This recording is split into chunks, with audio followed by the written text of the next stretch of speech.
supply shock to end all supply shocks. Truly, the pandemic is really the only corollary that I can think of to use, and it's just that they're disproportionately hit if they're exposed to the strain. But the changes that you're seeing across Southeast Asia, across the EU, if you're planning on summer travel over to anywhere in the European Union, think that maybe you're not going. That's what jet fuel rationing is. You're seeing 20,000 flights canceled between the U.S. and Canada, the tons of flights. It's a very real reality facing us in the imminent future, and it's unlikely to reverse course, even if the president were to declare a ceasefire tomorrow. It's so long to go. 80 different facilities across the Gulf are completely bombed out. That's not a day fix, that's months and years. Henry, let's look at the housing market. After jumping at the start of the U.S.-Iran war, we're starting to see mortgage rates actually come down. How is that impacting the housing market?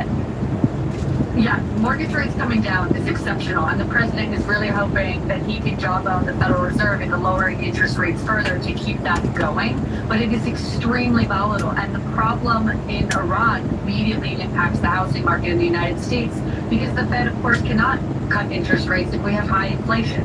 And so that is the issue. And I've just seen in the last week, investors and market participants on the market economy scale, major economists, taking their expectations for interest rate reductions down just in the last week of the Strait being closed. So hoping for 2 interest rate cuts this year is unrealistic. Now the market's pricing in just 1, and probably not until December. So that also is a immediate trade-off of the higher inflation caused by the war.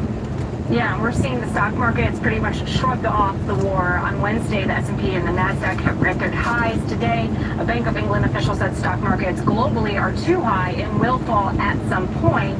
Is that a warning, or is that just inevitability? No, I think it is a warning because there are kind of 2 different things playing out here. On one hand, you've got the AI tech boom, and that's what investors are really seeing and optimistic about, especially here in the United States.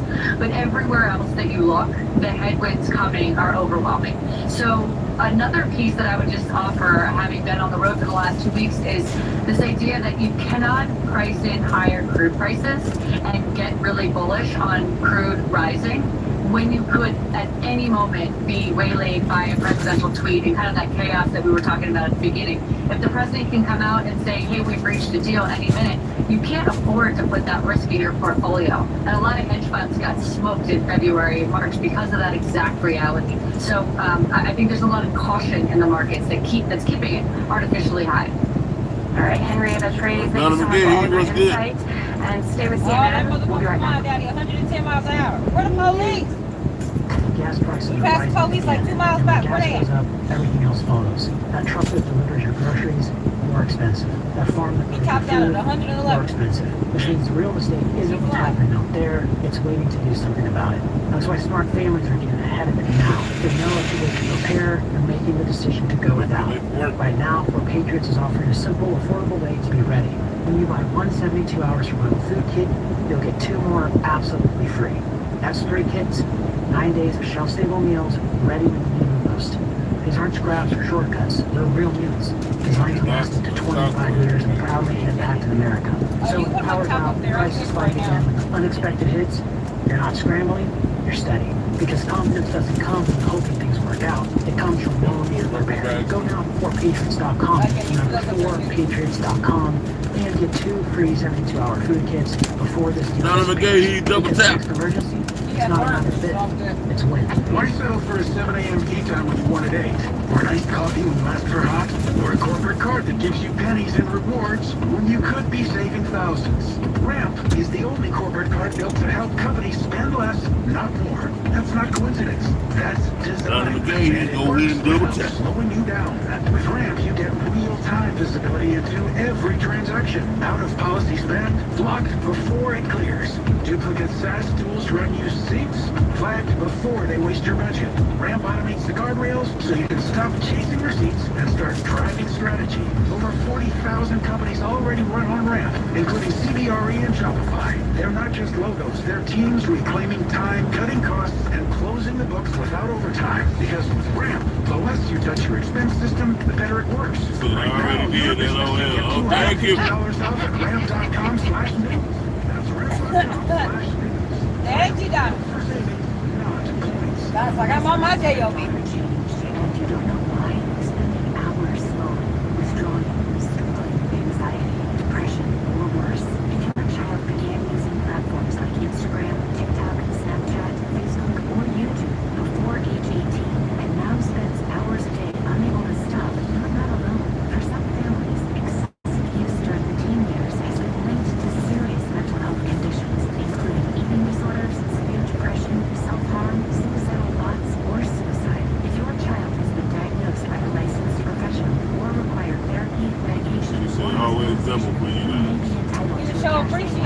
Thank you very much. 885-2900. That's 800-885-2900. 800-885-2900. Or visit mykidsclaim.com. mykidsclaim.com. That's mykidsclaim.com. People like Tracy Media on that will pick up UK law. Athletes for shark itch, ringworm, tinea infections. They're a nightmare. The itching, the embarrassment, the frustration when the fungus keeps coming back. Stop wasting time and money on creams that only do half the job. For fast, complete relief, you need the TerraSil fungal treatment system. Now available at Walgreens and CVS. TerraSil works when nothing else does. I told these immediately. Nothing has ever worked this fast. TerraSil provides a clinically proven antifungal clotrimazole with natural ingredients and patent-activated minerals to fight infection while soothing the itch and burning. It penetrates deeper than basic creams, killing the fungus at the root. And it's the only dual-action system, soap plus ointment, that helps prevent the fungus from coming back. Since using TerraSil, the itching hasn't come back. Look for the green TerraSil box in the anti-itch section at Walgreens or in First Aid at CVS. Or go to Amazon and search TerraSil. TerraSil. TerraSil. Looking for comedy? You don't have to stick around. Comedy will deliver small life stand-up columns for smooth listening and continuous laughs. Man, I don't know to be sad. Well, I'm mad or fine. That's it. Streaming now on the Sirius XM app. Just search Comedy in Full. As Eva Longoria embarks on a culturally curious journey through France, she is learning about a major symbol of French cuisine, snails. Learning about snails. The slime, she's slimy. I don't know if this is going to help me to like them more. I don't know about this. Wait, is it a boy or a girl? Boy and girl. Oh, okay. So I want to know how they, I don't know if I want to know how they reproduce. When they find a partner, they begin with a love dance that lasts 2 hours. A love dance? Yeah. They have like a little flirtation. Yes. For a couple hours. Yeah. And just before the meeting, they throw a little love dart water. Yeah.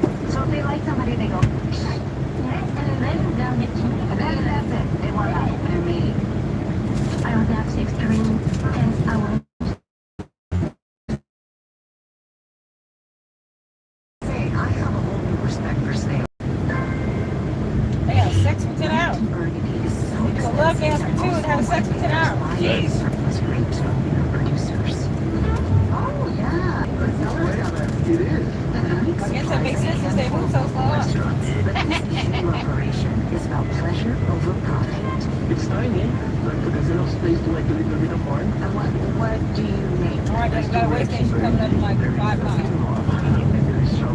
These two come from here. Oh, dang, we never replaced our batteries. Oh, yeah, that's so easy. Fresh. I've never had such a fresh Pinot Noir. So we see the Chardonnay.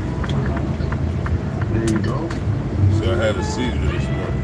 Oh, that's terrible. So nice. Sometimes Chardonnays can be very perfumey. We're praying for you, daughter. You okay? Really rivals the Pinot Noir. If they were arm wrestling, it'd be a tie. Yeah. It all looks so delicious. They're two branded. Sorry, I was in the back door still. From France that airs Sunday night, starting at 9 Eastern and Pacific, right here on CNN. You can also live vicariously through her by streaming them the next day on the CNN Yeah, app. I'm good. So the regional elections are just a short 193 Well, that's a blessing. Yeah, we'll say some prayers for you. And would love to keep their jobs, but voters may have different ideas. CNN chief data analyst Harry Hinton is here now to run the numbers. There he is for us. Harry, Congress, not so hot right now. How much do voters, just straight up hate Congress right now? I just want to point out for us, Brianna, when I come down to D.C., I'm hoping to be together with you, but despite the fact, I know. Look, the bottom line is this. My approval rating of the fact that I'm not with you is basically on par with Congress's approval rating at this point, okay? I mean, we're talking about record high disapproval rating of Congress. We're talking about 86% of Americans approve of Congress. That is tied, get this, with the all-time record high back in November November of 2013, and they have been polling Gallups and polling disapproval, approval ratings of Congress for eons now, since well before I was born. At this point, just 10% of Americans approve of the job that Congress is doing. But the Americans, I'm here in Washington, D.C. to deliver a message. They hate you guys. Right. Yikes. Harry, to be clear to our viewers, we were supposed to be together in person, but there was a fire alarm on Capitol Hill that went off, and there was a thunderstorm that hit traffic jam on the way back. Brianna and I literally ran. We got in the car, but it felt like they were running all the way from Capitol Hill to be here in the studio to join you. So to bring us together. Cut us some slack. Historically, this very... That was a fire alarm that we heard. Okay, so I want to put this into some perspective for you. 10% of Americans approving or agreeing with something.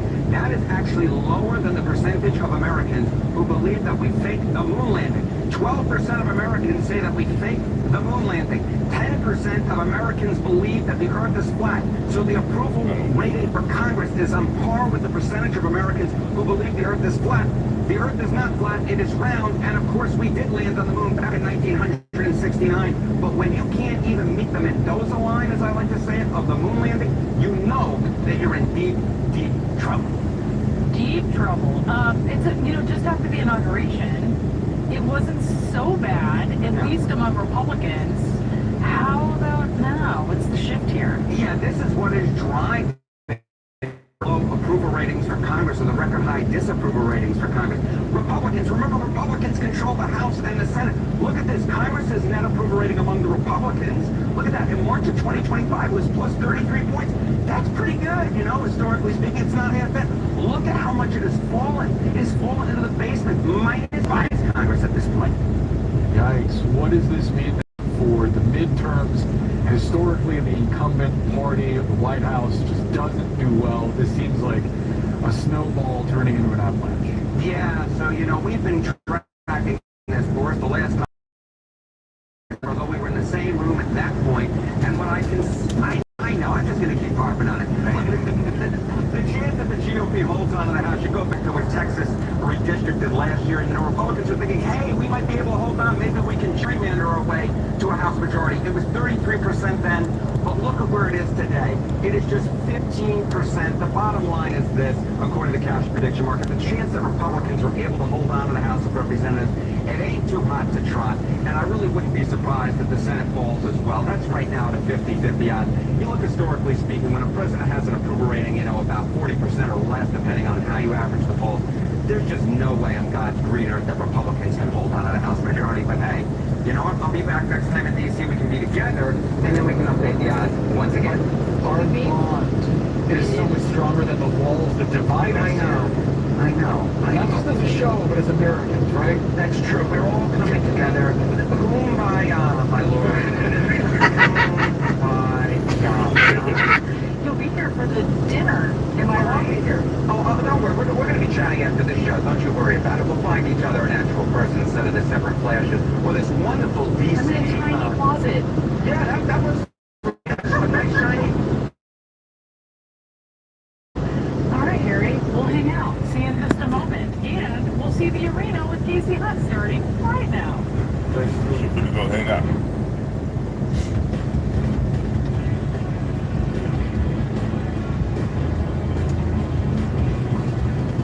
Hi everyone, I'm Casey Hunt. Welcome to the arena. It's Christmas on this Friday.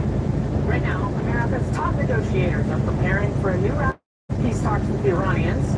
This afternoon, the White House confirmed that Steve Witkoff and Jared Kushner will travel to Pakistan tomorrow. The Vice President, J.D. Vance, wants to stand by to join them if need be.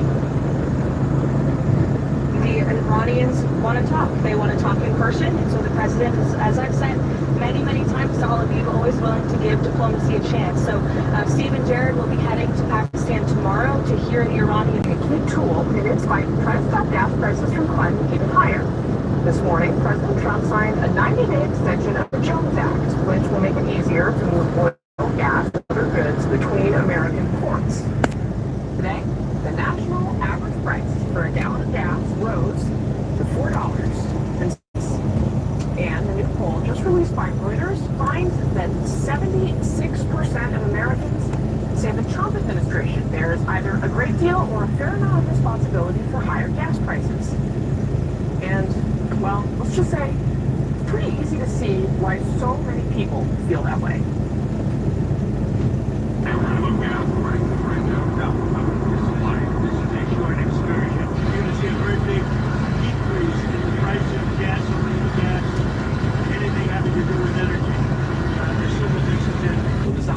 Draws to a close, we're going to see those energy prices come back down to reality. These are short-term actions and short-term price fluctuations for the long-term benefit. Do you believe the price of oil and gas will be lower before the midterm elections?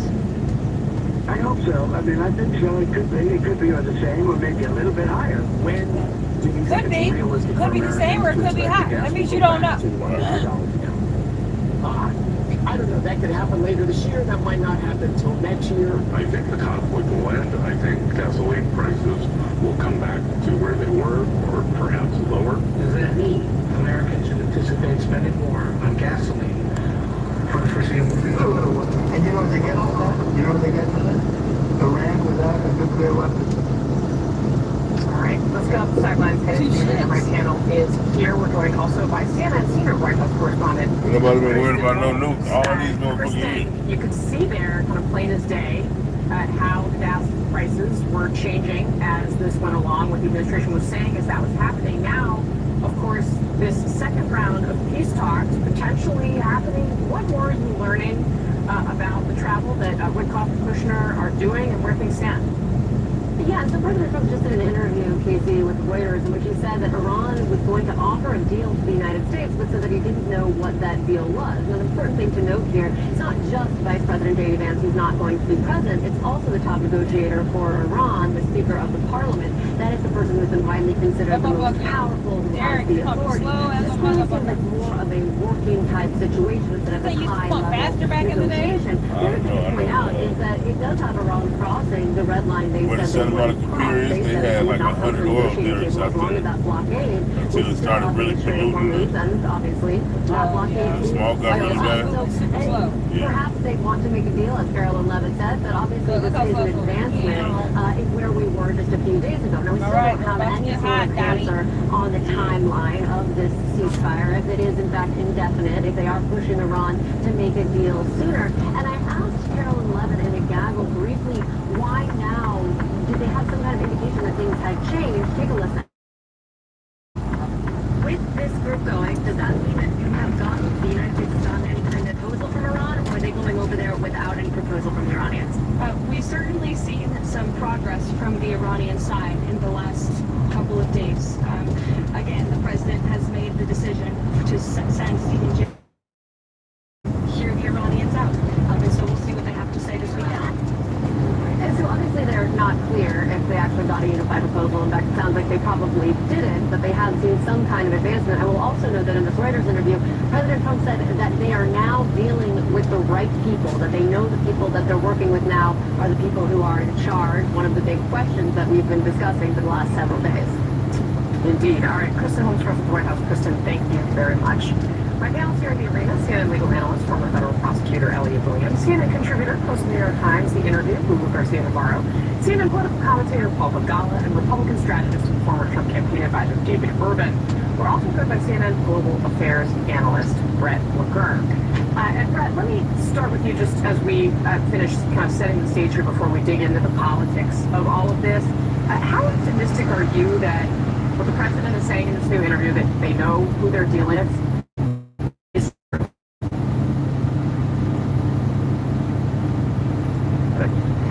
Because of the disarray we've seen in Tehran and whether or not these talks actually happen and the complexity of the subject matter, Casey, it's very hard to see a breakthrough anytime soon. But if Iran is meeting in Islamabad and is prepared to meet with us after they laid down a line saying that there will not be any talks, any engagement, so long as the blockade of Iranian ports is in place. So that means that they blink a little bit if this is actually going to happen. I think we'll know a little more here. I think it's good there's some diplomatic activity. Look, the Pakistanis have an interest as a mediator, and sometimes mediators, Casey, try to put a spin on the ball with both sides and can suggest things are closer than they actually are. And that could be happening here too. I suspect the two sides are fairly far apart. all that said, if you backed up, what's happening here is kind of an extreme version of what many administrations have tried. Economic pressure combined with diplomacy to try to resolve the nuclear issue. So we have the blockade in place, ships are being seized. Even the Biden administration, Casey, we seize ships under DOJ orders, then the Iranians would seize a ship, and it's cat and mouse game now for some time.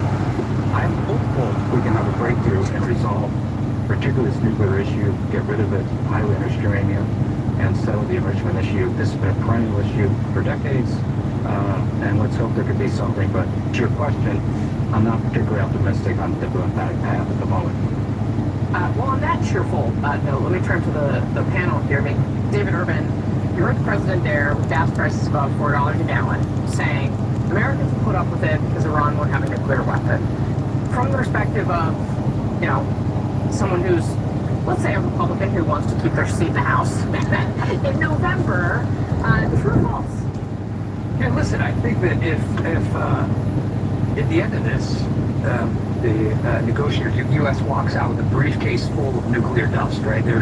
We leave and we have the... Is it like 980 pounds of uranium or something like that? Okay. Yeah, but I think it's working out. If we walk out with something that we didn't have, the president can credibly say that Iran no longer possesses the capability to, you know, wreak nuclear holocaust amongst the world, and the odds prices went up because of that. I think Americans will accept that. If we walk out and have nothing more than what was in the JCPOA, we buy some time, we buy a little more time.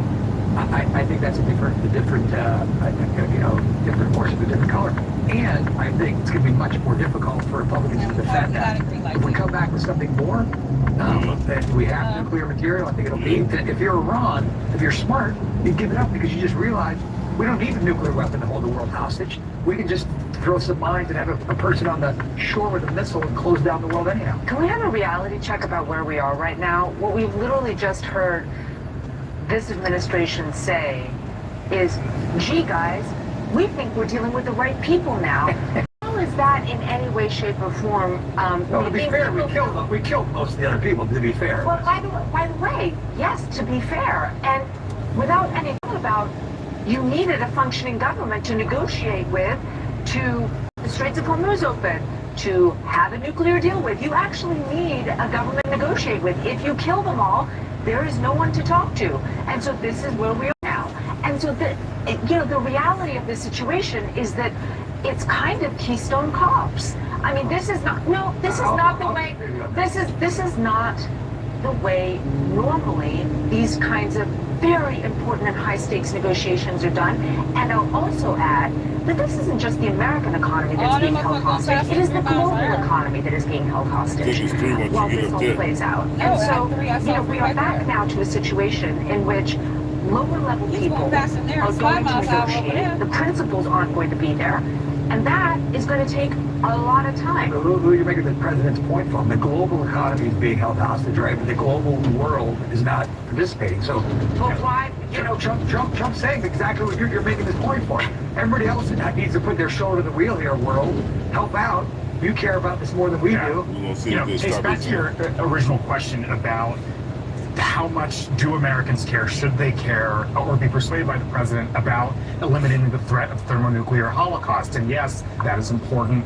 We want to be safe. We want the world to be safe and so on. But on a day-to-day level, most Americans are not thinking about this.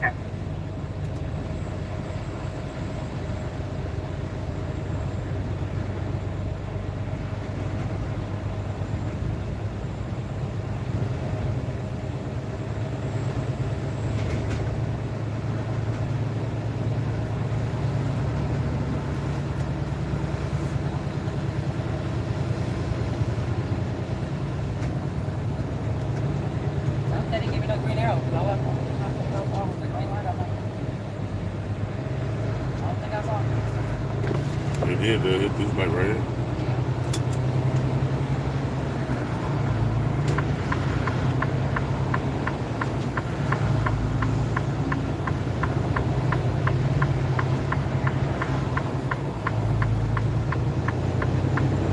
Oh yeah, they would have.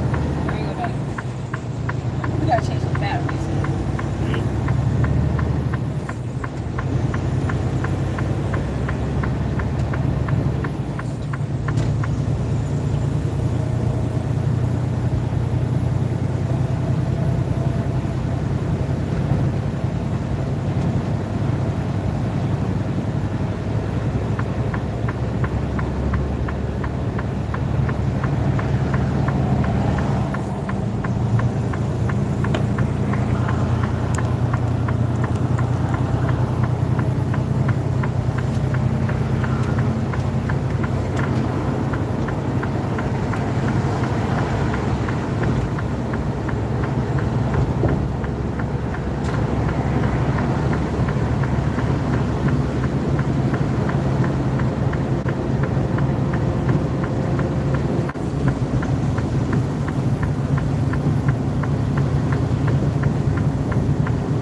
can't get it off of there, huh?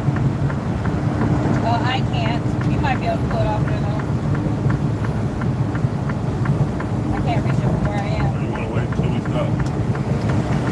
I got the batteries out. The AAAs?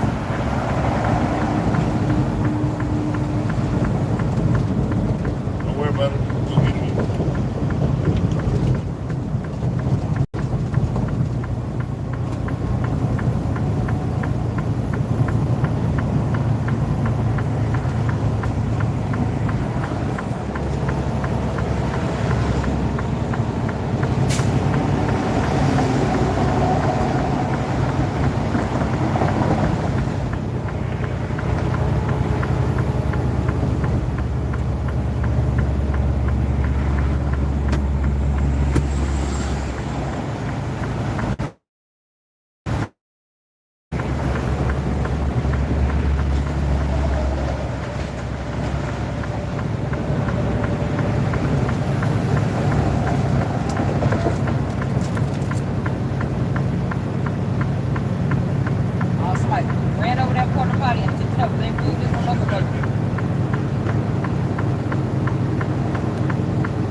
going G-Wagon.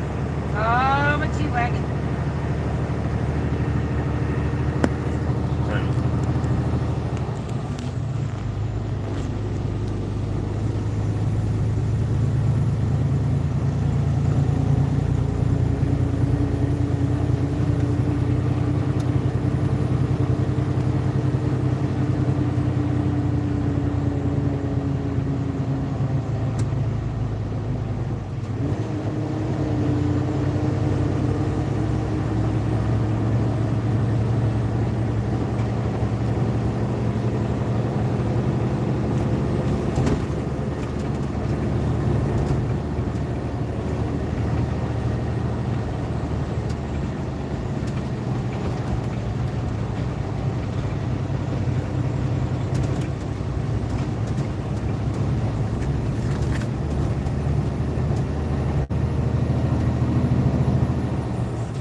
All that gas. Don't you know it's the oil shortage?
out to Zardos 5553.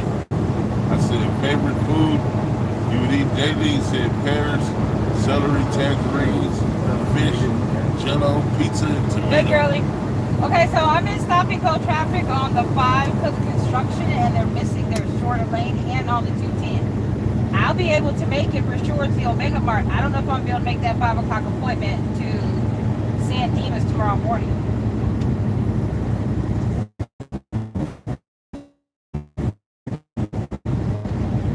So I just wanted to give you a heads up. I was literally going 5 miles an hour.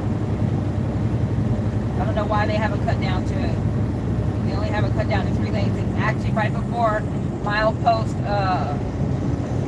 it's milepost 12, heading south on the 5. And then I have another one coming up on the 210. They got construction there too, and they got 2 lanes. I just found out they got 2 lanes. It just popped up.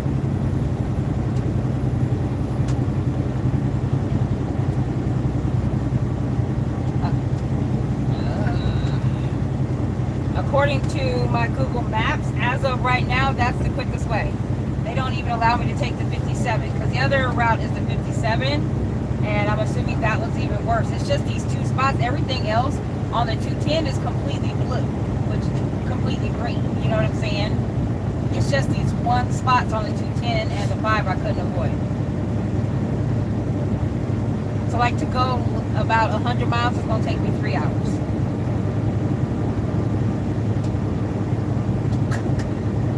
Right, which is a lot. Okay, I just wanted to give you a heads up, so, and I didn't want to pull off and get out of traffic.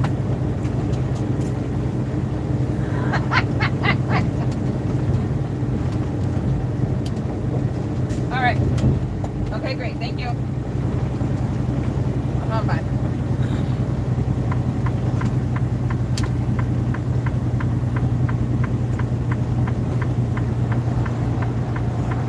100 miles. It's gonna take me 3 hours.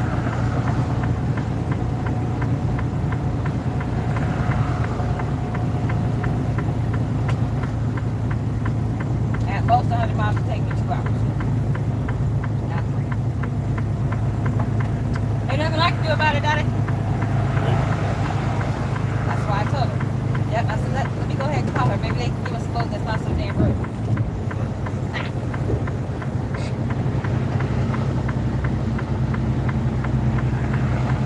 They got rid of that whole dirt parking lot over there and turned it into a bunch of Teslas. Oh, yeah. Tesla charging spot. Trucks used to be able to park down there.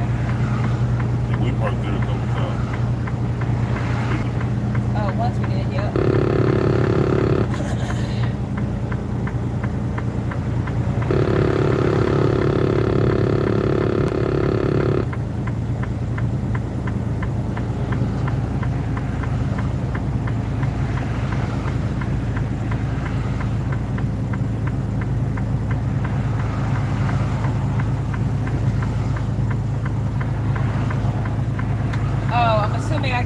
The red one that I got, remember when that motherfucking truck and camper were in front of us and they put their brakes on and put over to the right without a turn signal? And you know what I'm saying? I was getting super close to them. That's when it went off. That's what the message is about. Somebody called on you or they got up there? Well, I'm assuming that links popped up when it was closed, but it lets you, you know, the truck lets me know I'm up into a collision type thing. So.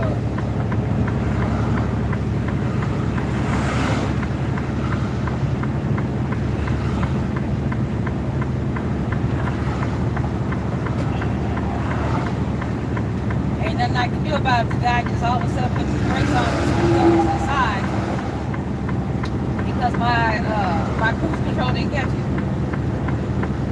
I had to put my brakes on.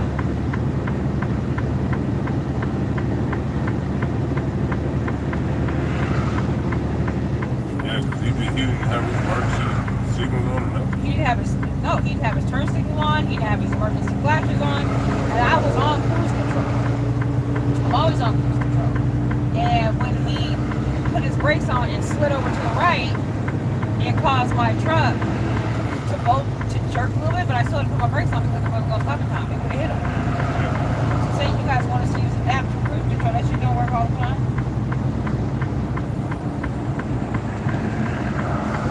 But whatever.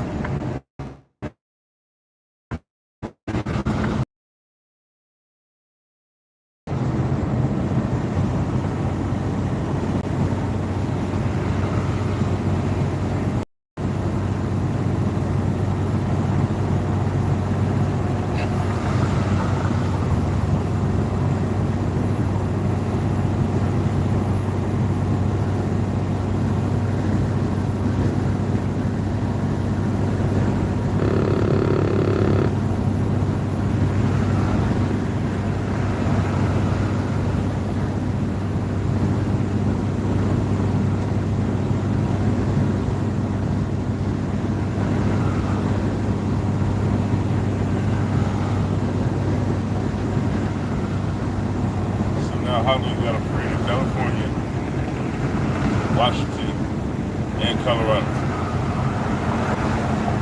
That's crazy, right? Yep. Wait, who's your friend in California? Huh? Who's your friend in California? Tina. Oh, yeah, okay.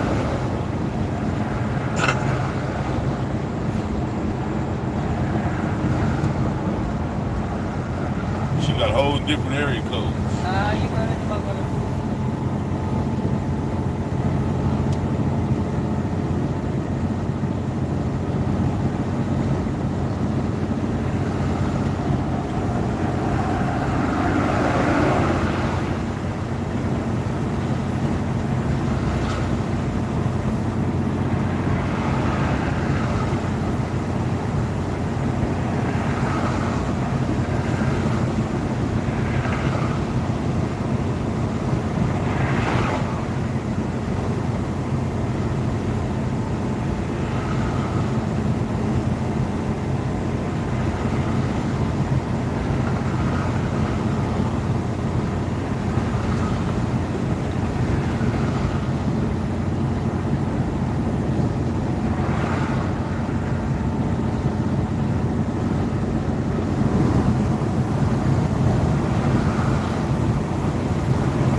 Come on, chips.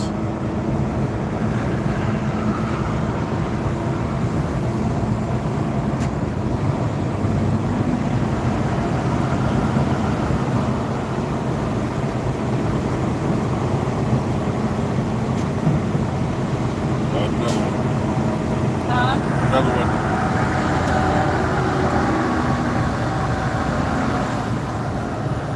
Slow it down.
can't chase me. All right, I'm good.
using privileged information that is actually secret, government secrets. It's not just, Jacob Ford, we're very much out of time. I want to do very quick last word. Definitely both the people running these prediction markets and, as your panelists pointed out here, right, the Trump administration, which is thoroughly invested in this. I would also say the secondary thing we got to worry about here, you guys, is that this also has the potential to shape reality, not just reveal the future. We've seen cases where, during the Trump campaign, some single trader paid between $25 and $30 million in 2024 to place bets on Trump winning, and that wasn't shown to move the keeping me going. You guys have a great day and good luck. No, you too, Doug Dodge. Thank you very much. So you keep up the good job. Thank you very much, Doug Dodge. Thank you for showing some appreciation. We appreciate you too, Doug. We appreciate you.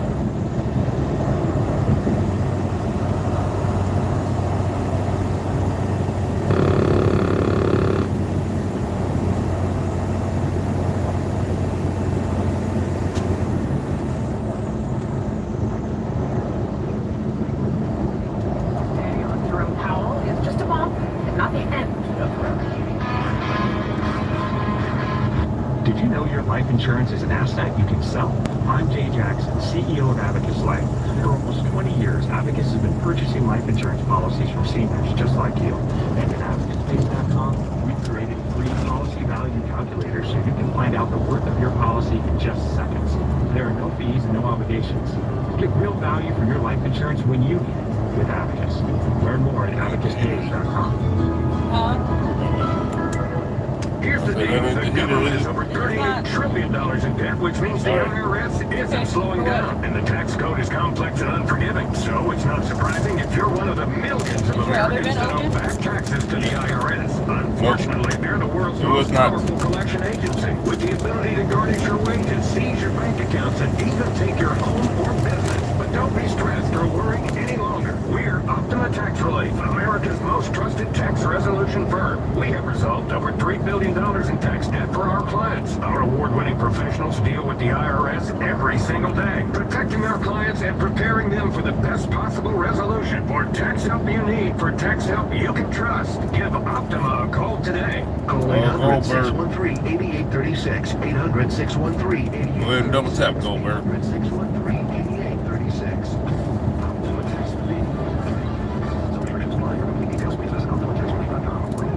Every day to support your liver.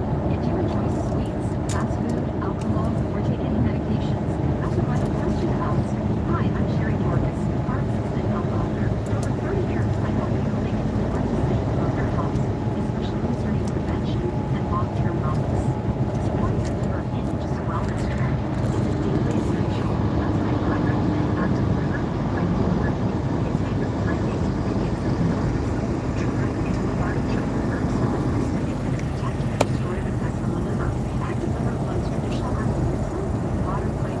herbs, Looks like the water level went up a little bit.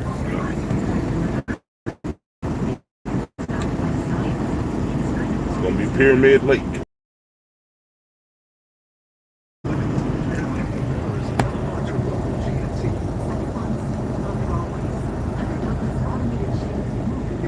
Yeah, the boat out there, I think.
Oh, they got more boats up. Oh, yeah, they out there fishing. Oh, yeah.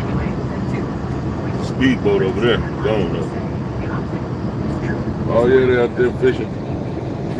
You gotta go over there by the bank, bud.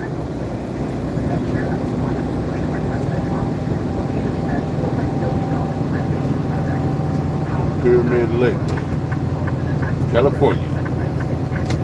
Big Mama trucking them across the south.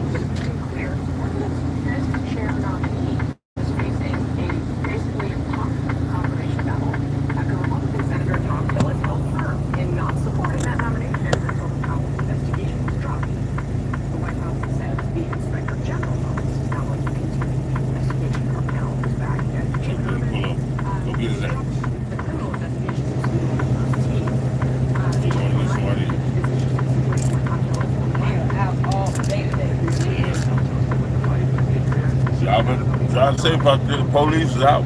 It is. Hey.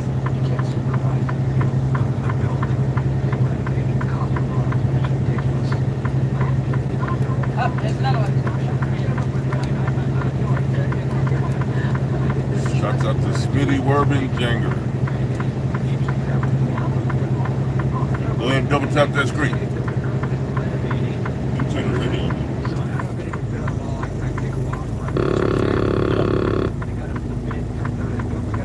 The reflecting pool for like $3 billion. That's such a ridiculous amount of money.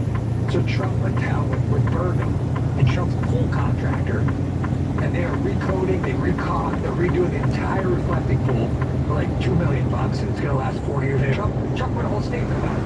It's So he knows buildings. He's fiscally responsible, very fiscally conservative when it comes to buildings. Sure. Doesn't President Trump have anything better to do? He does. He does. Oh, He's my a good Lord. steward of everyone's dollars. Look him up. He has exploded the deficit on all his Come on, he's a good steward. Okay, that's all he does. I'm just saying, look, Joe Powell's supposed to run the economy. He can't run a building. IG's going to investigate it. We'll find out in a year. These are two buildings built in 1930. 100,000 square feet. You can't, anybody who's ever renovated their kitchen. I can't, right?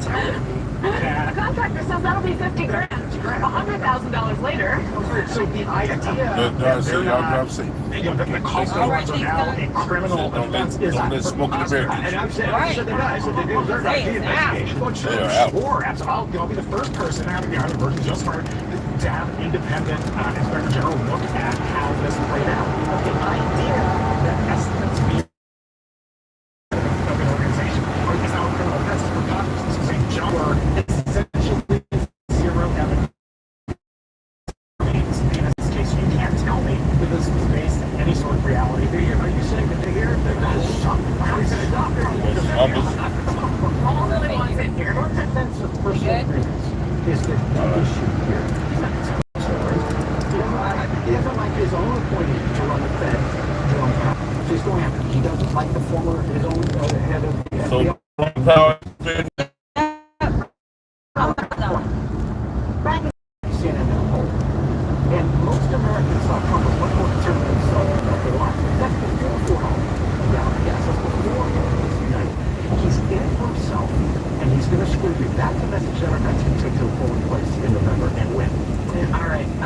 Well, this has been a fun Friday with all of you. Thank you for that. We'll be right back.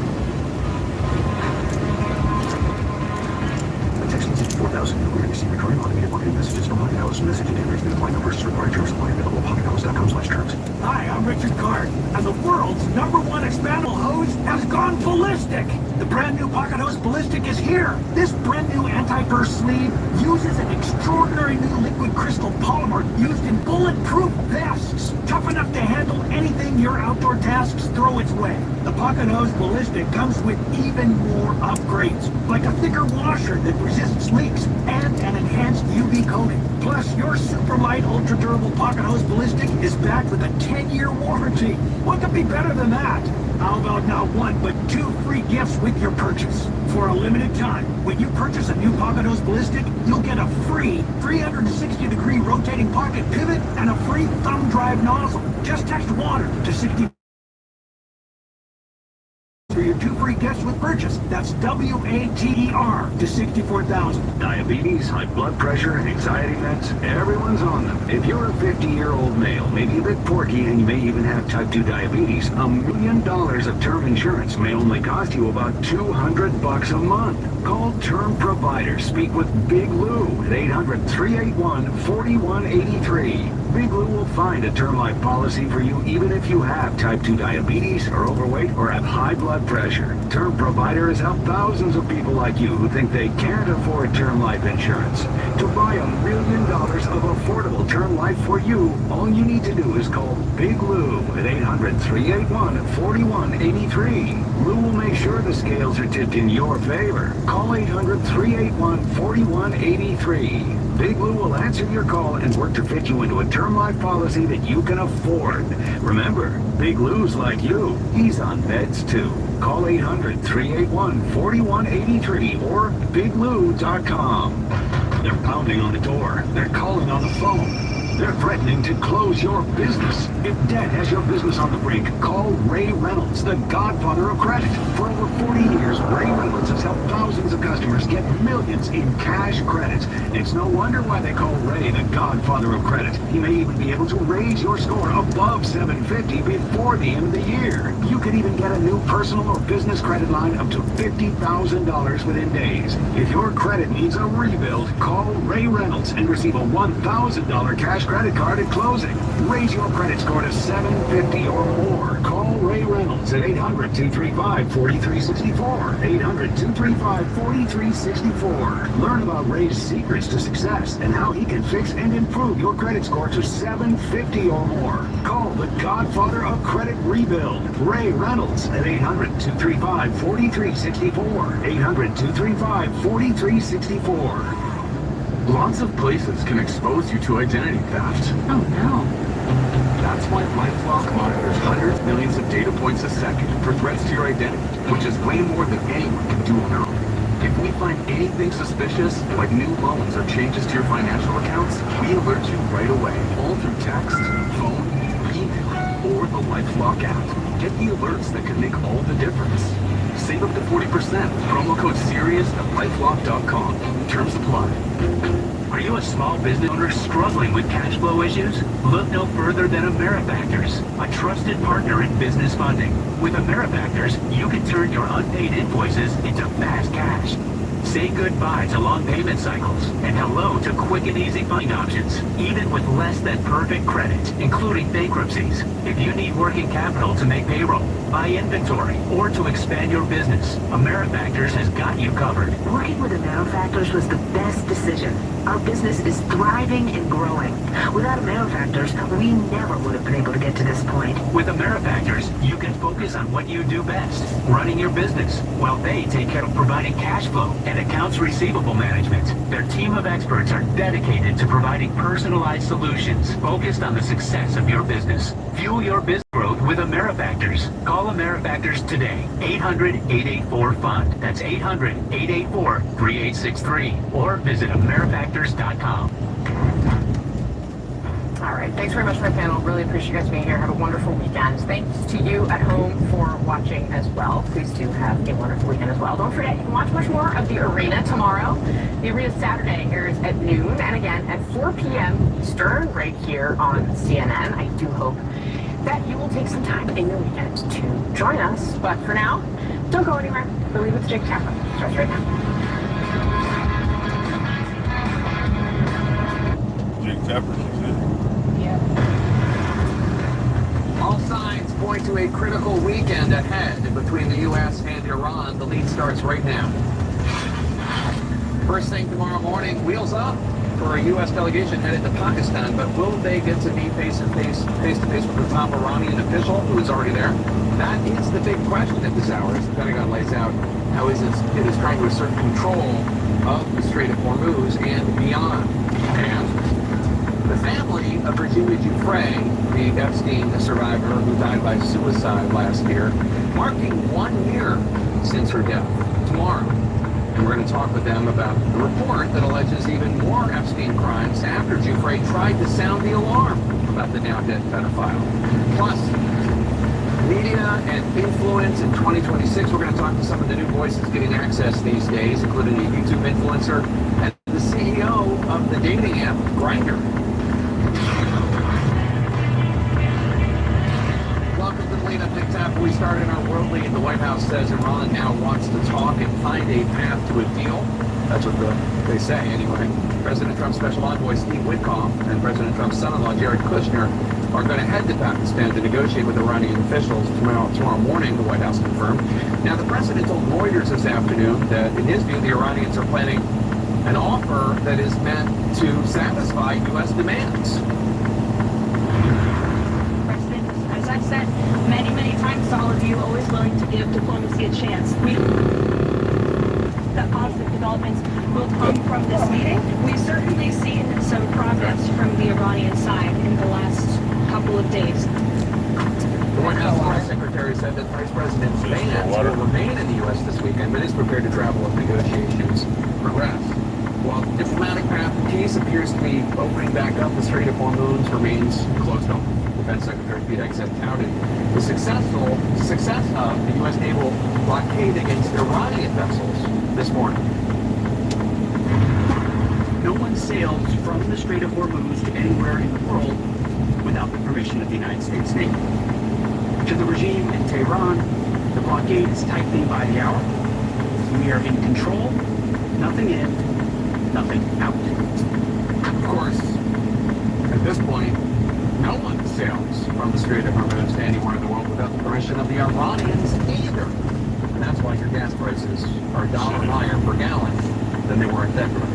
Now, in that Pentagon briefing, the Joint Chiefs of Staff Chairman General Dan Kane also revealed new details about ships that have been intercepted by the U.S., 3 so far in 1 week. Now, CNN's Brian Todd is going to break down for us what we're learning about these operations. New details from the Pentagon on a campaign to keep the pressure on Iran with the U.S. blockade of Iranian ports and to expand interdictions beyond the Persian Gulf. To the regime in Tehran, the blockade is tightening by the hour. We are in control, nothing in, nothing out. More than 30 ships have been turned around by the blockade so far, according to Defense Secretary Pete Hegseth. But he says the blockade is also now, quote, going global. U.S. forces seizing what Hegseth called 2 Iranian dark fleet ships that had made their way into the Indian Ocean. Vessels which Hegseth said had left Iranian ports before the blockade went into effect. They thought they'd made it out just in time. They did not. The first ship seized by U.S. warships was the massive tanker Tufani on April 20th. According to Joint Chiefs of Staff Chairman General Dan Kane, the sanctioned vessel was transporting Iranian oil at the time. At approximately 11:30 p.m. Eastern Time, U.S. military forces and law enforcement forces also went to the ship via rotary wing platforms, fast rope contour deck, and secured her. 2 days later, a similar interdiction of what he called the stateless tanker, the Majestic X, as with the seizure of the Tufani. Video of the operation issued by the Pentagon. Vessel Majestic X, we intend to conduct the boarding of your vessel. U.S. forces then seized propelling onto the deck of the Majestic X. Both ships, the Tufani, the Majestic X, and their crews remain in U.S. custody. Those operations coming on the heels of a U.S. destroyer firing on, then seizing the Iranian cargo ship, the Tosca. Motor vessel Tosca. After U.S. officials said the Tosca ignored repeated warnings to stop. That means the U.S. forcibly seized 3 large Iranian-linked vessels within the span of 4 days. Meanwhile, Hegseth says Iran's fleet of speedboats operated by the Revolutionary Guard Corps has been severely downgraded to what he calls a group of criminals on the high seas. The IRGC specifically has been reduced to a gang of pirates with a flag. Hegseth says those speedboats are still harassing civilian ships. Hello, new sub here. Where we headed? We're in California right now. Doing a couple drops in California.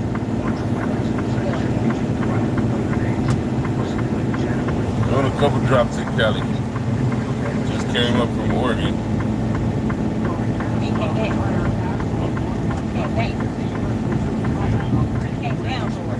Oh, we came down from Oregon. Thank you very much for subbing. Appreciate you. They still could launch about 500 to 700 strikes a day, but he also said the Iranians would, of course, ramp up their own retaliation, firing cruise missiles, ballistic missiles, and drones at American ships. Jake, that kind of escalation will be right around the corner. That's all right, Brian. Tom, thanks for me. Joining us now is Nebraska Republican Congressman Don Bacon. He has served more than 30 years in the U.S. Air Force and retired as brigadier. All right, Mr. Paintball. Thanks so much for joining us. So the president and his administration serving. I thought this was where paintball did.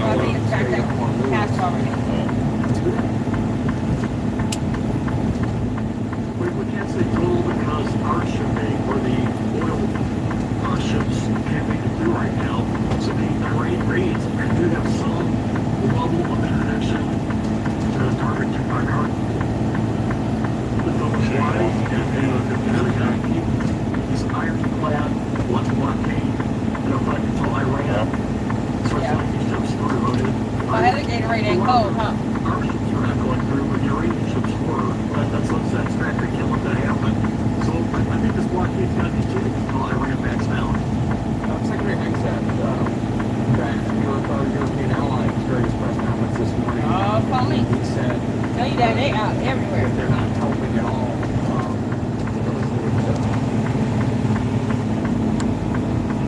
We're not counting on Europe, but they can get the Strait of Hormuz much more convenient and might want to start doing less talking, having less fancy conferences in Europe.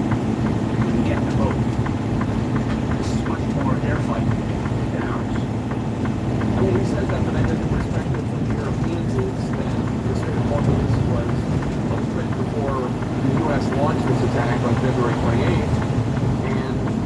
it's up to the U.S. to get it reopened.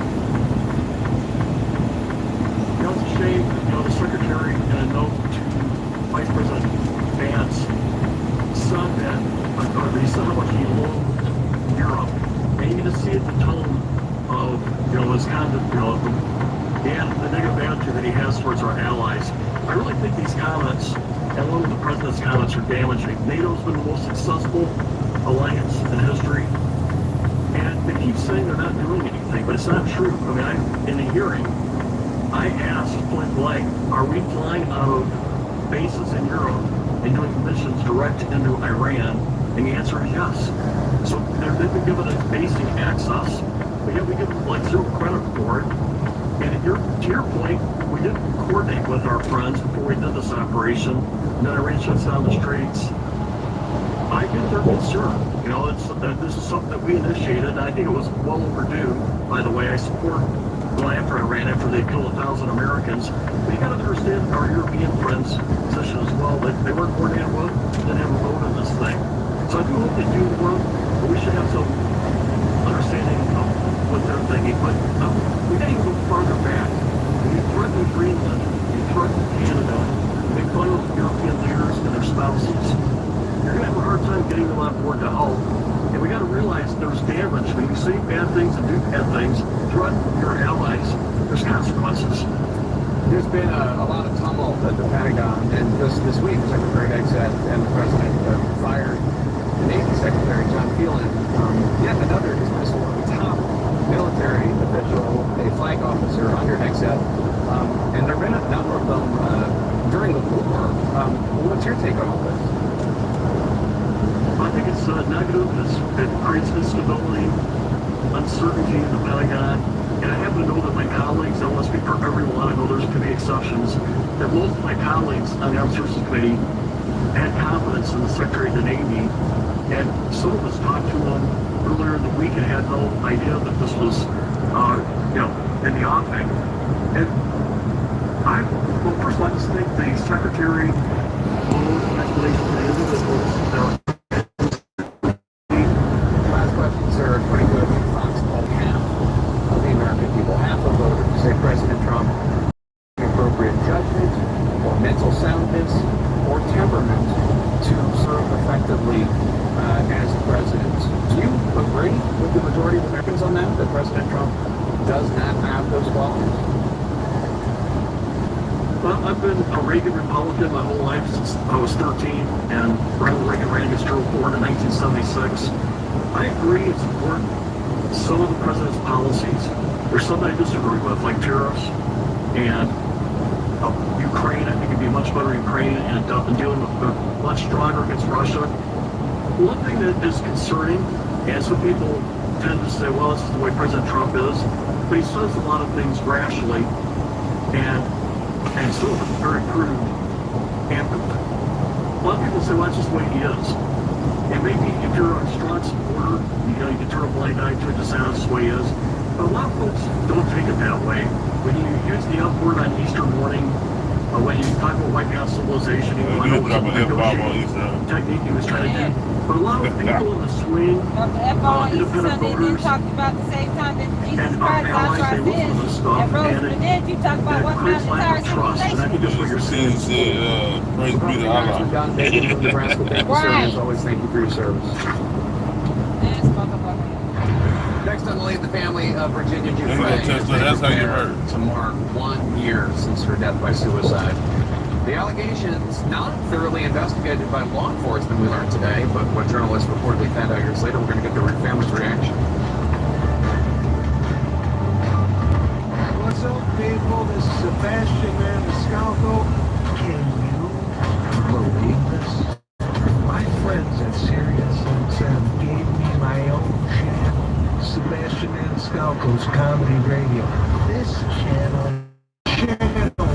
99, and on SiriusXM. And I'm excited. This is not the black shirts. It's toast. Chuck McDowell, definitely not in the dark. This is Chuck.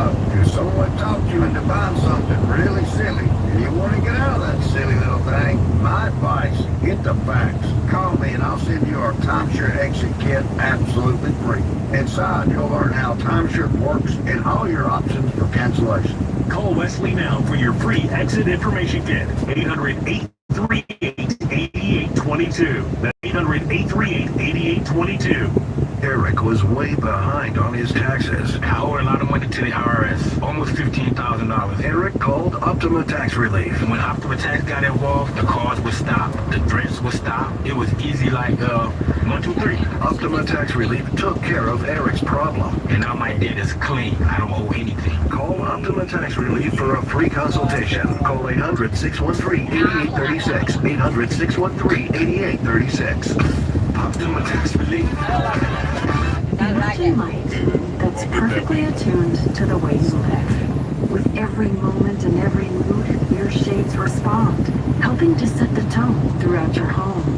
With Hunter Douglas window treatments, you're choosing the industry's finest. And just as important, you'll have the guidance of local experts, knowledgeable professionals who help you select, measure, and install the perfect solution for your space. It begins with a complimentary consultation, followed by a review of fabrics and finishes tailored to your home and lifestyle.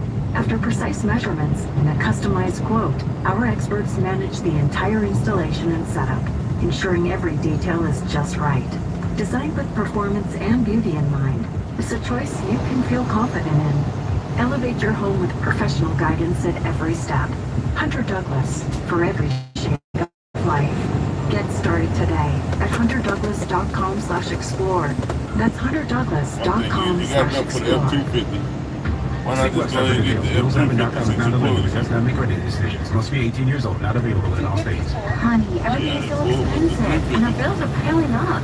You're telling me credit cards are maxed out, rent is due, and the car payment's right around the corner. We need some extra cash. We should do what my friend from work did. She went to billshappen.com and got the money she needed the next day. Our credit is not great. Are you sure that would work for us? Billshappen.com is one of the largest personal loan networks. They can help people with all credit types get up to $5,000. Sounds like it's going to be a hassle. My friend said it was super easy. She did it right from her phone during her lunch break.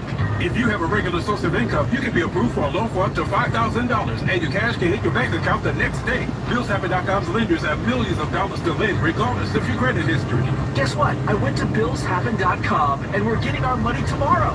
Wow, that's fast. Problem solved. If you need extra cash, go to BillsHappen.com. That's BillsHappen.com. BillsHappen.com. In our law and justice lead, there is some brand new reporting today revealing where there were unheeded warnings and law enforcement indifference and a failure to thoroughly investigate dead pedophile Jeffrey Epstein. That happened in the UK too.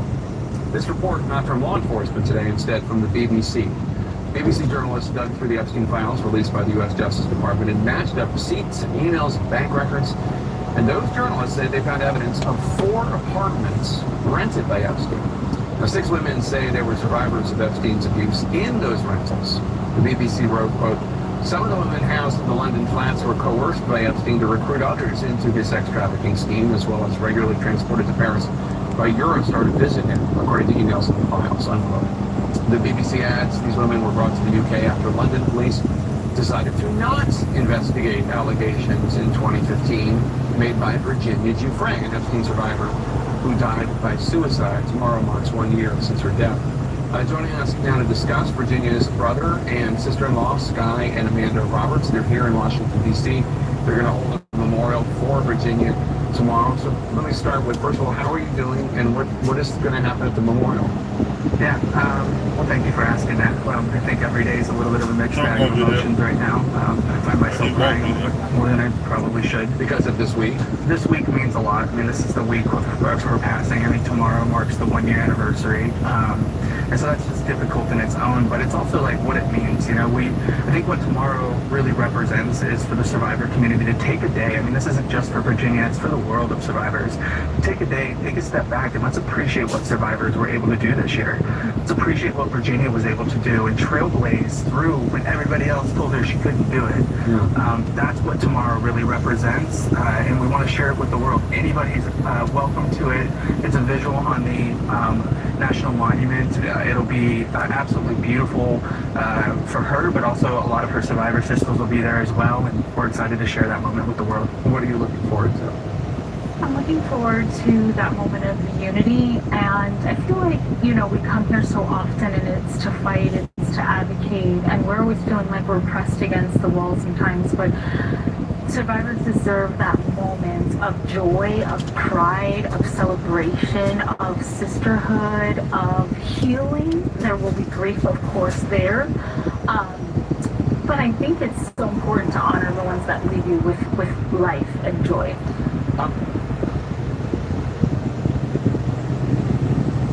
After Virginia has been proven correct posthumously, what is your reaction to the BBC's report that the police in the UK did not investigate your sister's 2015 allegation that she'd been a victim of international trafficking in London? No. I mean, this is a systematic failure across countries. I mean, this is why it's a global sex trafficking operation, and it scales past just sex trafficking. There's so many other crimes that have likely been committed outside of just this. But I mean, if they would have just believed Virginia when she first came forward, it could have prevented years and years of more abuse. Just like when Maria Farmer came forward in 1996 with the FBI, and they did the same thing. So it's just another mark of the cover-up, and it shows that we have some real change that needs to happen, which is why it's important to have the President of the United States and the King of England, who will be here next Monday, really acknowledge this situation, that there was a systematic failure here, and that it can never happen again.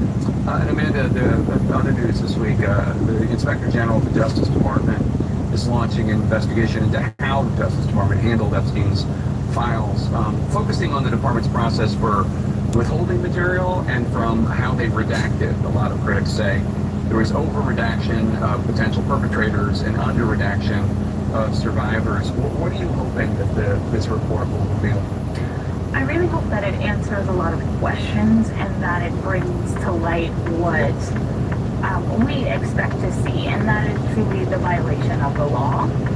We truly believe they violate the law in that way, and exposing survivors that have multiple attempts to right the wrongs, and still there are survivor information in those files. So we're looking for accountability in that way. So I think it's very important. I think it's also a victory for survivors. It just shows how we continue to push and expose what's really happening here, and hopefully it moves our government to act. And some odd and disconcerting news, the chairman of the House Oversight Committee, James Comer, told Politico on Wednesday that there are some members of this committee open to the idea of the president pardoning Ghislaine Maxwell, the perpetrator of so many of his crimes with Epstein, if it would lead to her testifying and providing information. Now, Comer said he was not among them, and he didn't go into specifics about who he's talking about. But what was your reaction when you heard that? So when Amanda and I and other survivors come to DC, we do a lot of advocating, but we do a lot of meetings with various Republicans and Democrats. And I can tell you wholeheartedly, there are a handful of Republicans that genuinely care about this. They genuinely want to do something, but I think they just feel party constraints. And what a disservice it would be to survivors. That's not justice for survivors by pardoning Ghislaine Maxwell.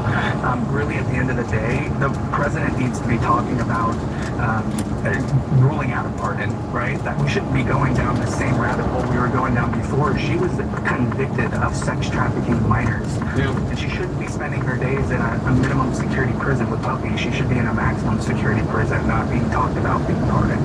Scott and Amanda Roberts, thank you so much. I hope tomorrow is meaningful. I hope it's healing. May Virginia's memory be blessed. Thanks so much for talking to us. A reminder, for anyone who knows a crisis, please call or text 988 to reach the 24-hour suicide crisis lifeline. That's 988. There is help for you, I promise. There is love for you. So tonight on the lead, the Justice Department dropping its criminal investigation into Federal Reserve Chair Jerome Powell, despite months of intense pressure from President Trump. Stay with us. Text 64,000. You're going to receive recurring automated marketing messages from Market Host. Visit DigiWavePlan, which is required to support available HobbyHouse.com/terms. Hi, I'm Richard Card, and the world's #1 expandable hose has gone ballistic. The brand new Pocket Hose Ballistic is here. This brand new anti-burst sleeve uses an extraordinary...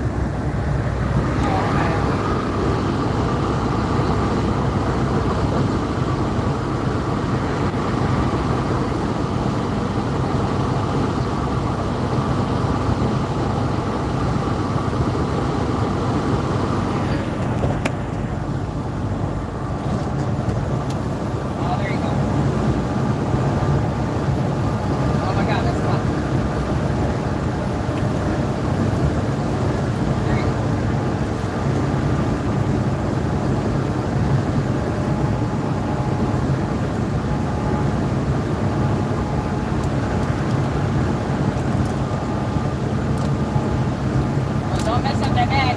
We can use that red bag for our stuff.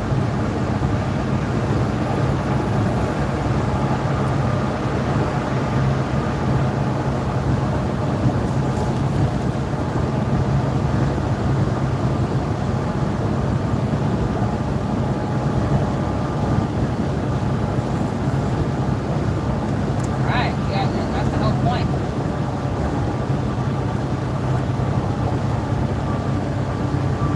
Yeah, Daddy does the nice stuff too. I know. I get all kinds of stuff.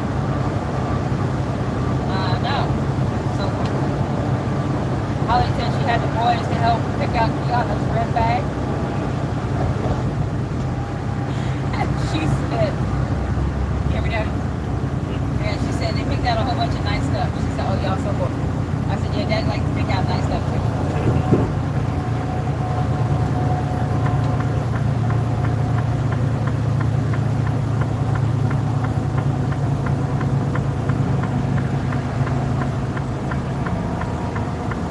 So is Taji coming over?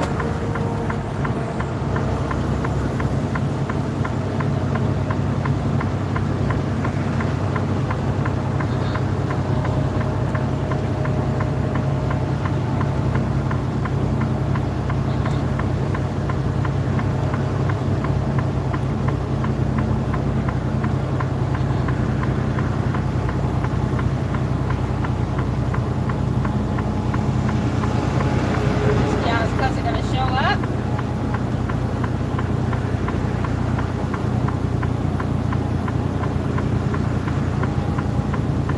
Oh, okay.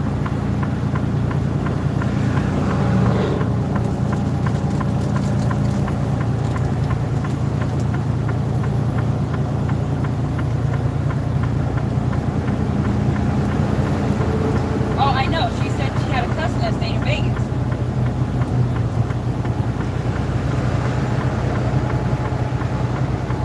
You sent him a text message?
Well, I'm glad you got everything taken care of. That's good.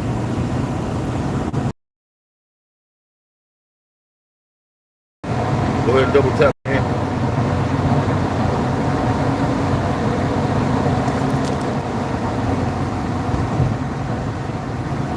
How's the keep running better now? Got a little bit. Yes, it makes it salad. Okay.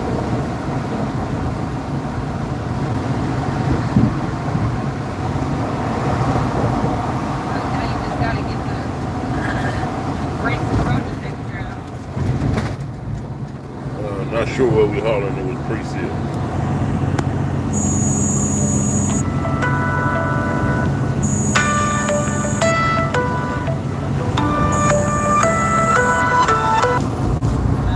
Who's that, Daddy?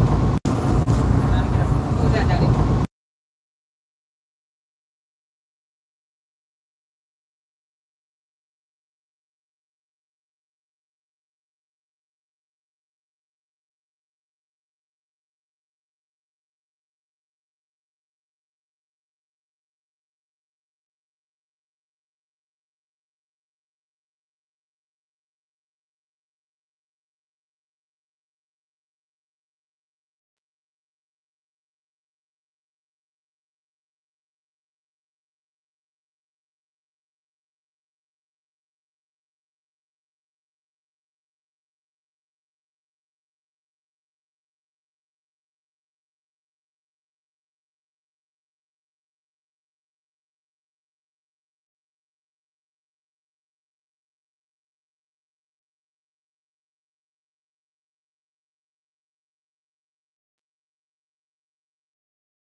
Who said that? DJ? Where was Rihanna? All day.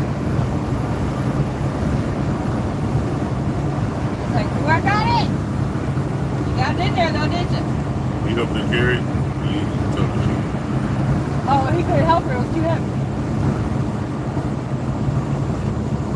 Yeah, roaches are not light.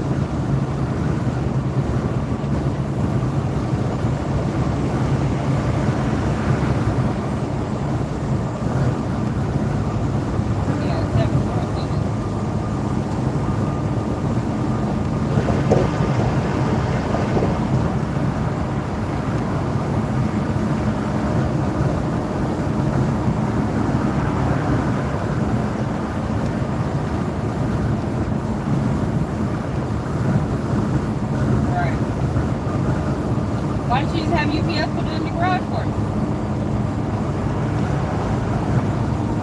No. Because next time, if it's heavy, if it's kind of heavy, okay, well, can you put it in the garage? Put it right there in the garage.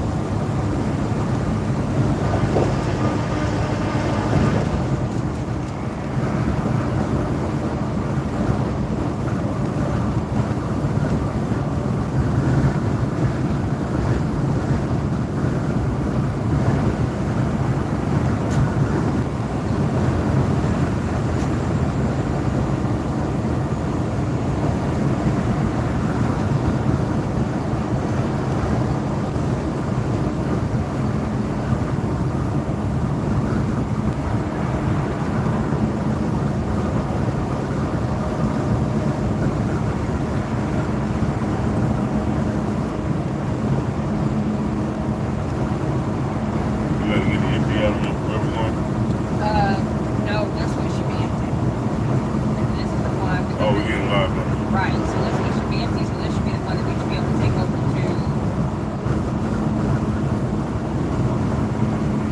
Right, but we'll go pick up the load, and then we'll do our 10, and then whenever we get there. Because by the time, according to this, by the time We're they live load or the next one? it's too costly for this spot. Like, so this says we ain't gonna get there till 5 o'clock. That means that on a drive that should have taken us 3 hours, 2 hours and 45 minutes, it's actually taking us 5 hours. I had already planned on us going to go take showers. You know what I'm saying? That's why I put in there that our ETA was going to be 3 o'clock. But because of this 2-hour delay, we're looking at 5 o'clock.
unloaded, but even still, I mean, even, you know, we usually factor in 2 hours to get unloaded. So 3, get unloaded by 5.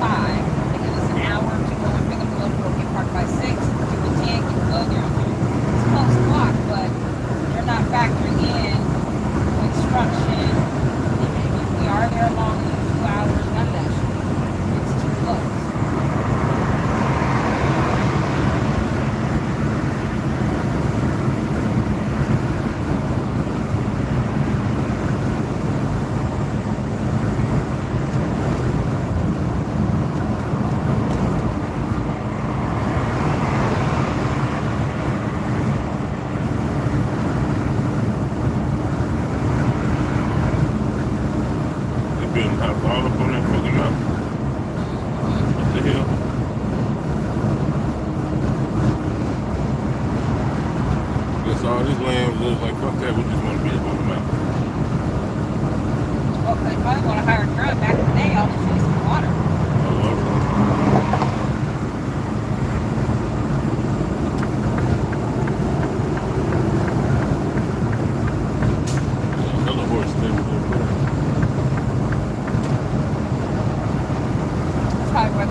He said, I'm back. LOL. We still here, Donna. Alfonso Milligan, what it do? Go ahead and double tap. Everybody showing up today. Get out of there, ABT. You know, you better move it.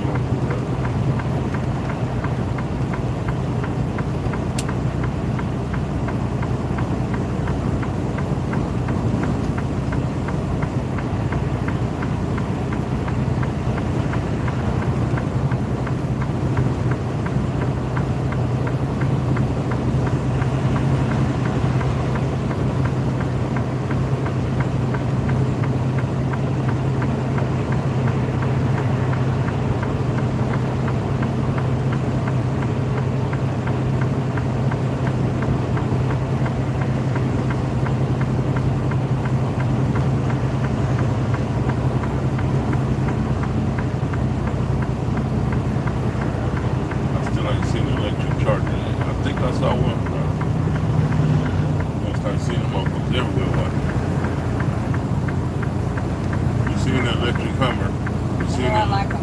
Yeah. I like them. Seen the electric Silverado. Yeah, we did see one finally.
trucking right now in Georgia.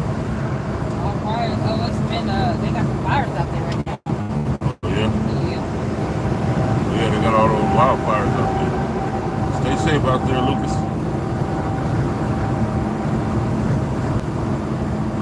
Get out of there, G. Get out of there, G.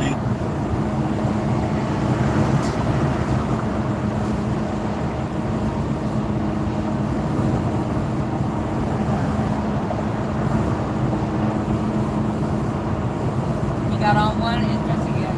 They take it out right now.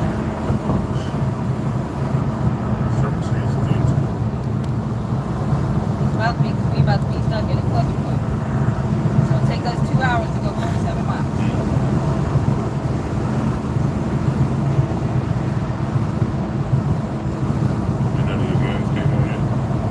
No, it's only 250.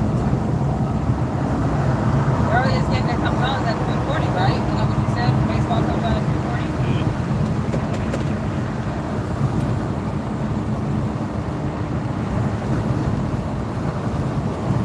American history. I mean, every time he sees a female journalist, he personally attacks her.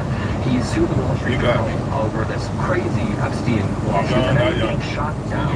He attacks CNN and every single lawsuit or company with lawsuits. So I think it's very important we're out there representing the freedom of press, freedom of speech, freedom to cover what you want, and that's what my followers are interested in. How can we push back against this creeping anti-free press narrative? And you think, are you one? There are a lot of people who think that reporters shouldn't even go to the dinner because of everything you just delineated, which is just a small fraction of what President Trump has done in terms of his hostility towards the press. Do you think that we shouldn't be going to the dinner? What's your take on all that? Listen, I totally understand going to the dinner as part of the job. Showing face is very important, but I don't think we are obligated to show this administration any respect when they have treated media with maximum malice since Donald Trump entered the U.S. political scene. Every single time he interacts with some journalist in the Oval Office, it is an incredibly combative interaction. The Pentagon is actively removing career journalists and replacing them with MAGA influencers. So I understand showing up. In the industry, it's part of the job to show face, but at the same time, I don't think that we should treat this like it's normal. This is not a normal White House correspondence dinner. It should not be treated as such. So for people who don't know, the dinner started in 1921, and every president has attended it at least once, starting back all the way back to Calvin Coolidge, I think, except for President Trump. He's the only one that never attended during his first 4 years, but that will change tomorrow night, we're told, as he comes face to face with the same folks he often attacks and heckles. Here is how his press secretary, Caroline Leavitt, previewed his speech. Without getting ahead of the president, he is going to give a very entertaining speech, not just for all of those journalists in the room tomorrow night, but for the entire country. What are you anticipating for his speech? I mean, he can be affable on stage sometimes. He will likely be in a tired manner, attacking the press, making some jokes. I just again want to reiterate, this is not a normal situation tomorrow, and it shouldn't be treated as a normal White House correspondence dinner. Even if he has a decent stage presence in the moment, it's important to remember when you're in that room, this is a man who has relentlessly, ruthlessly attacked the media's ability to say what they want. So I'm very, very happy to be here during such a high magnitude meeting representing a media and free speech. The Trump administration has cracked down on the press throughout Trump's 2 terms, just yesterday. Every president has ever gone except Donald Trump. He didn't go out one time. Now, supposedly he's supposed to be there. Now, according to what these guys are so upset about, is that what happens is that he is very, very disrespectful to female journalists. Like the one that he was talking to yesterday, he called her dumb. He's called Caitlin Collins, who says that she never smiles. He's always very aggressive and attacks female journalists. And so, for whatever reason, he does it. You know what I'm saying? Because he likes to belittle women. And Caitlin Collins, that's the one that was on this morning there. No, that's Nina Bass. Caitlin Collins is the one who started out as covering the president. And then when he became president, she ended up being White House reporter who dealt with the White House.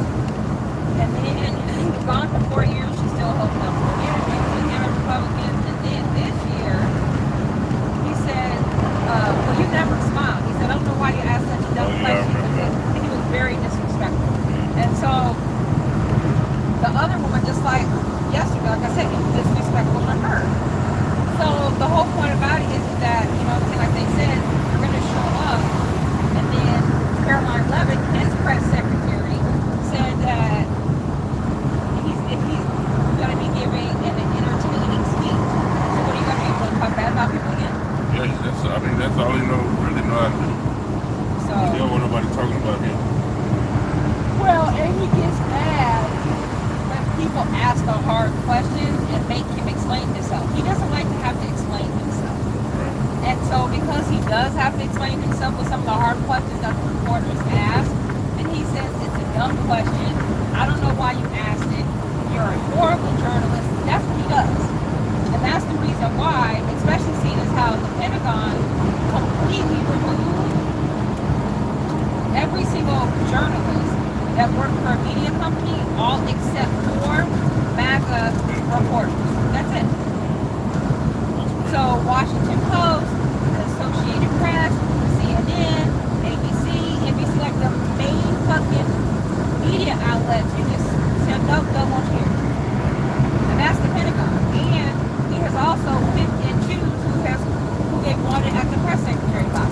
Because he only wants people asking him questions that are good questions that don't make him look bad. That's not how journalists work. That's not how reporters work, you know? Reporters supposed to ask the hard questions. Supposed to.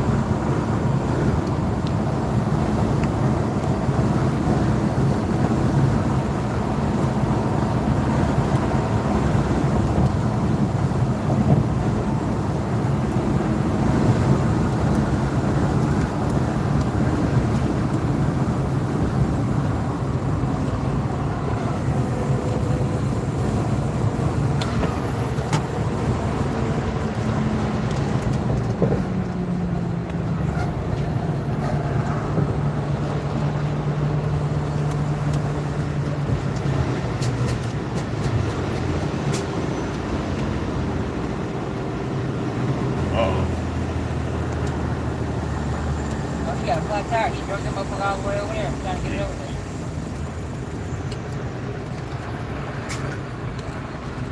Bad place to break down there, but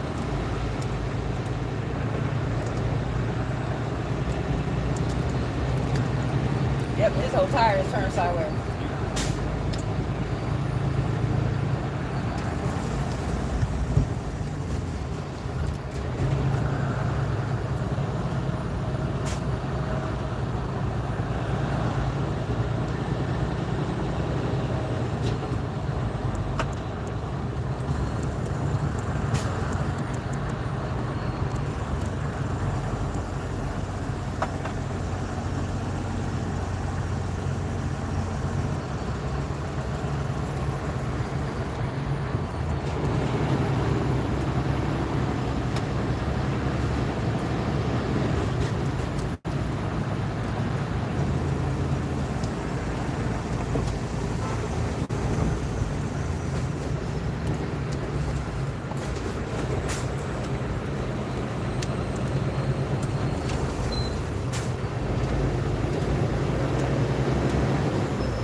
Oh, it's a drop.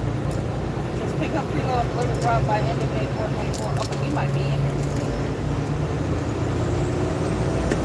this is drop. It said in the paperwork, we better find out. I asked her if it was a drop or delivery. She said she had never heard of that. I said, well, we ain't never been there before to that. This is deliver, pick up, preload, and deliver drop. Drop, so we can get in and out of here.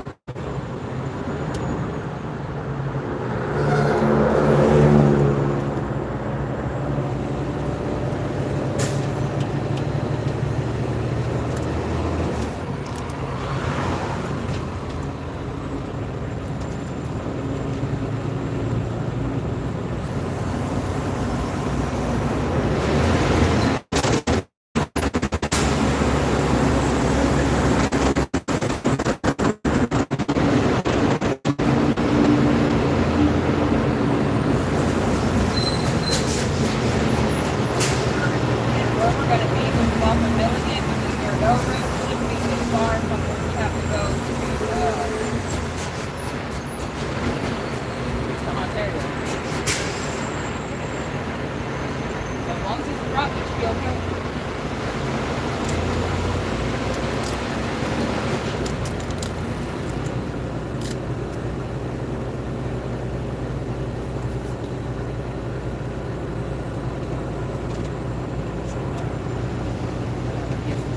little AC till it goes back to the other side, and then we'll turn it on. We got a baby in a little bit. All the stopping the traffic makes it hard, so.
Motherfucker with the nice car just let me by with this ugly old ass car behind me though. I'm not mad.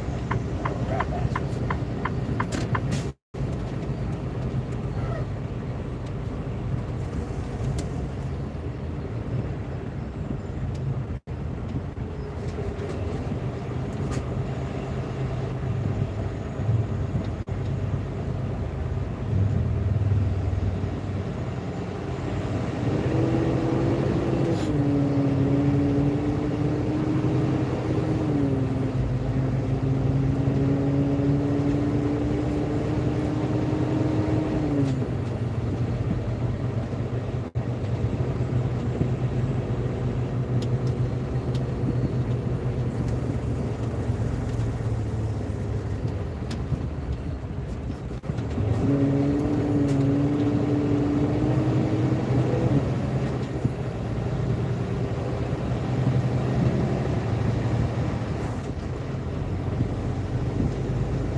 So it looks like there's a bunch of trailers over here and over here. So maybe we'll be able to drop it and hopefully they'll have one of our trailers over here.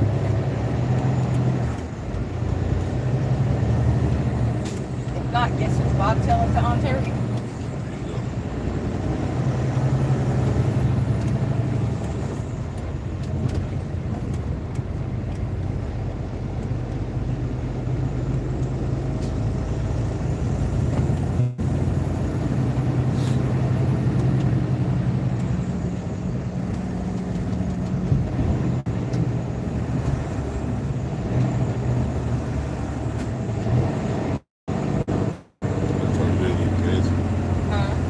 RJ over there look fancy.